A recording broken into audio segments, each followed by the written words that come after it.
আসসালামু আলাইকুম সবাইকে। আজ আমি আপনাদের শেখাবো কিভাবে খুব সহজ উপায়ে চন্দ্রপুলি পিঠা বানাতে হয়, বিশেষ করে আমার সেই ভাই বোনদের জন্য যারা বিদেশে থাকেন এবং শীতকালে একটু বাংলাদেশি স্বাদ পেতে চান। আমি আগেই ময়দা, লবণ আর একটু তেল দিয়ে নরম মণ্ড তৈরি করেছি। এই চ্যাপ্টা জিনিসটাকে স্প্যানিশ ভাষায় তুররন বলে। এটি মিষ্টি নারকেলের তুররন, যা শুধু ডিসেম্বর মাসে ক্রিসমাসের সময় পাওয়া যায়। তুররনের আরও অনেক স্বাদ আছে। আমি তুররন লম্বা করে কেটে নেব এবং মণ্ড দিয়ে পিঠার পুর হিসেবে রোল করব। তুররন অন্য দেশেও পাওয়া যায়।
পিঠাগুলো হালকা আছে ভাজুন যতক্ষণ না সোনালি রং ধরছে।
এটাই ছিল আমার চন্দ্রপুলি পিঠা বানানোর রেসিপি, বিশেষ করে বিদেশে যারা আছেন তাদের জন্য।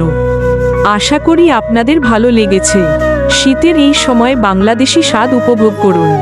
যদি পছন্দ হয় তাহলে অবশ্যই ট্রাই করুন এবং আমাকে জানাবেন। ধন্যবাদ। সবশেষে আরও রেসিপির জন্য রূপা কুকস চ্যানেলটি সাবস্ক্রাইব করতে ভুলবেন না।